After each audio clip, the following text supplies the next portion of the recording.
One thing that I love is folklore, because I love stories. And they say if you want to heal a nation, first you must heal their stories. And when I think about our stories, our folklore, one of our greatest folk heroes is Brer Rabbit. Now, people nowadays are not too familiar with Brer Rabbit, but once upon a time, everybody knew Brer Rabbit stories. Probably in your grandparents' era and your great-grandparents beyond, you will find people who are familiar with at least a handful of Brer Rabbit stories. Brer Rabbit is a trickster, and he is like, kind of like a Robin Hood, kind of a Peter Panish sort of a character, so to speak, in the sense that he's basically the underdog, and he manages to get over and overcome all these limitations, even in spite of his small size. He's cunning. Okay. Another really prominent figure is someone like John Henry. Right? John Henry was the one who used his strength, his physical strength, his innate physical power to outperform the machine. So in both instances, what you have is the underdog. You have somebody who's not supposed to win. You have somebody who's grossly disadvantaged, but somehow manages through an innate ability to triumph. And it makes sense that within our social psychology, we would gravitate toward those kinds of characters because we've been systematically isolated, limited, relegated to a disempowered position. So to compensate for that, in the physical, political, economic reality, we have a folklore that reinforces the idea that I can still triumph. I can still win. I can't do it the way the mainstream does it. I don't have the resources that they have, but I have something that they don't have. And so I'm going to use it. And that's kind of what's drawing our love for the underdog, which is cool, right? It is what it is. But likewise, there are limits. There are limits. There are things that you cannot attain or accomplish just with your natural gifts and talents, right? And so, as you know, if you follow my work, I am a staunch supporter and promoter of tapping into your natural gifts and talents. I think that's the gateway to real, authentic greatness and happiness.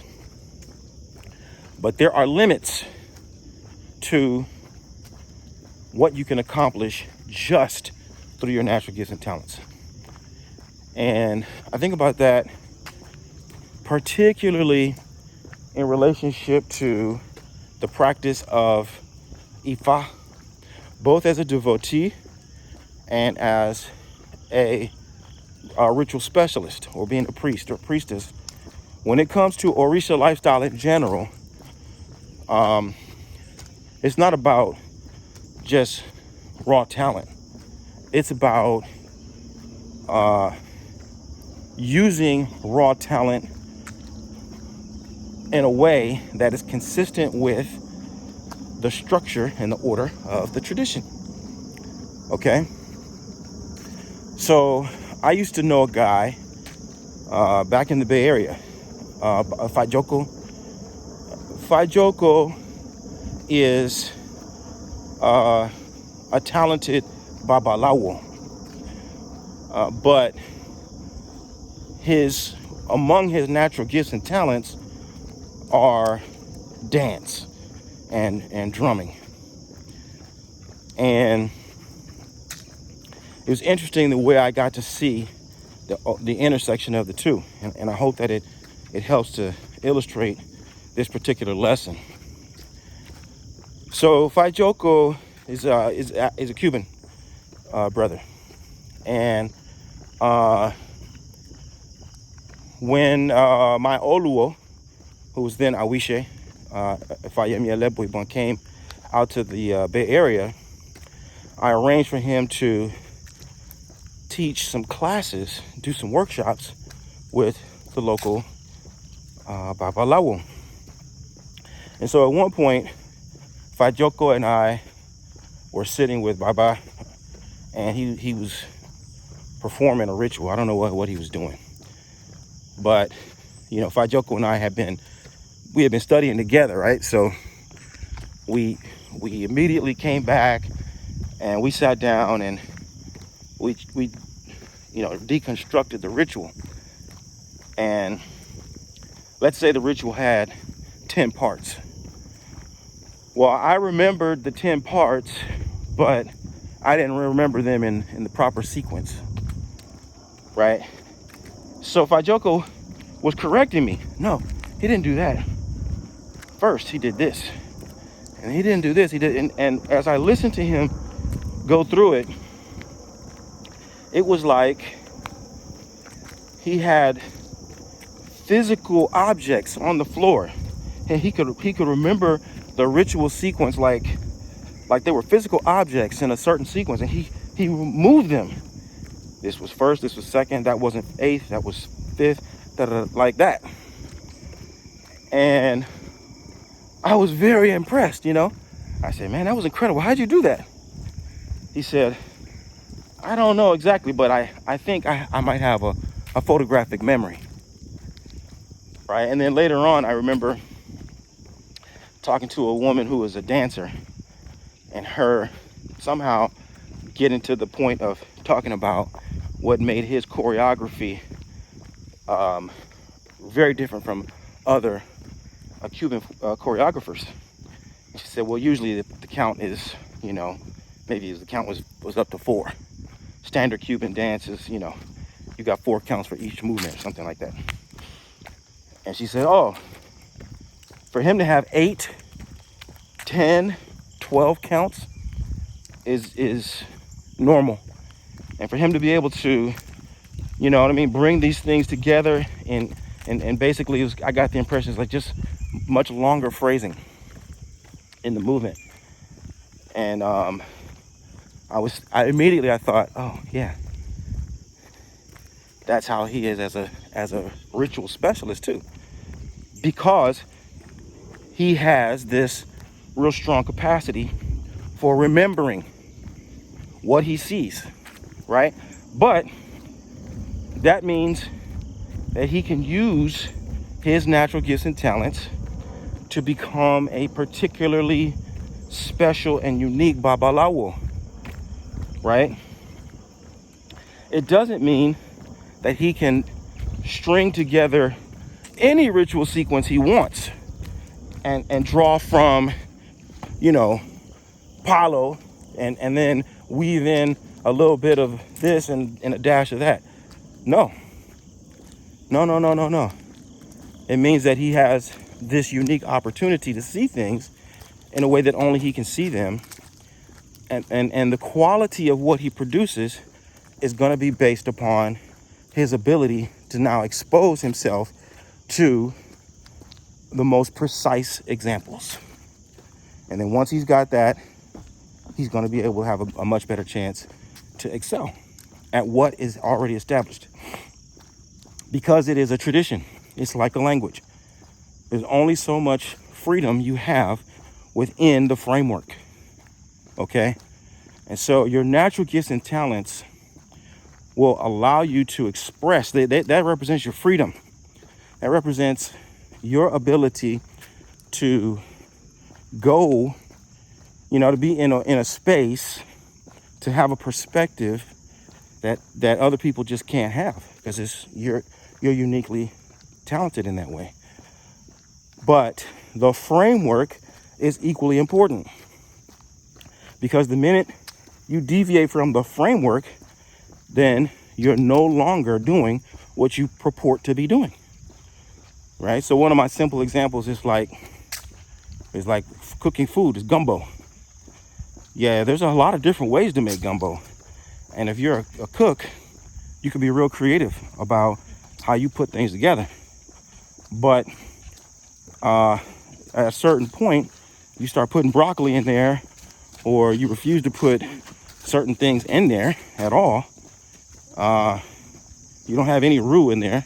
Well, you haven't made gumbo. You can call it something else. You can call it a stew. You can call it a soup. You can call it a casserole. You can call it all kinds of stuff. But if there's certain things not in there, it's not gumbo. And if there's certain things that are in there, it's not gumbo.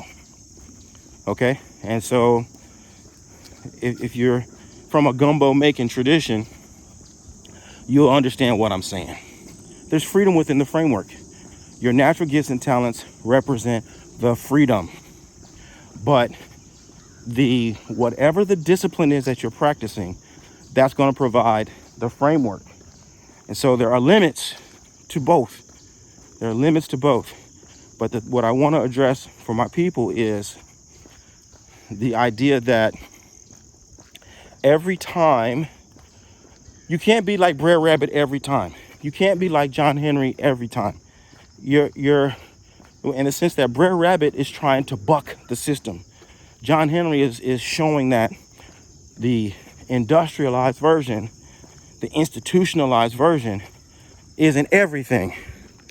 Well, yeah, that's cool when you're trying to dismantle or invalidate the white man's monopoly on what is normal, what is progressive, what is real. But when it comes to our own traditions, you have to treat it just like your opponent treats his own system, right? So you think about institutionalized things on the Western side. You can't be a doctor just because you feel like it. I just felt like this is how the surgery should be. Well, I just feel like, this is how we should, administer the medicine. I just got a feeling that, my spirit spoke to me and said that this is the diagnosis. No. That's not the way it goes. There is a method for diagnosis. There's a method for administering medicine. There's a method for performing surgery. If you are a doctor, that means you adhere to the method. Orisha is no different. There's a way you venerate Shango. There's a way that you praise Oshun. There's a way you make offerings to Oya. There is a way that you interpret Okanradi. There is a message that is embedded in Oturupan Ofun. These are not things that you feel or intuit or you have a sense of. No. So use your natural gifts and talents to master the established tradition. Then and only then will you be able to optimize who you are and what you come into the world and make a more meaningful contribution to the tradition that is giving you so much wisdom, so much guidance, so much protection. So I hope this lesson is meaningful to you. And if you have any questions, put them in the comment thread below. I'll be more than happy to entertain. Till then, Stay well. Okay, bye for now. Morning. O double.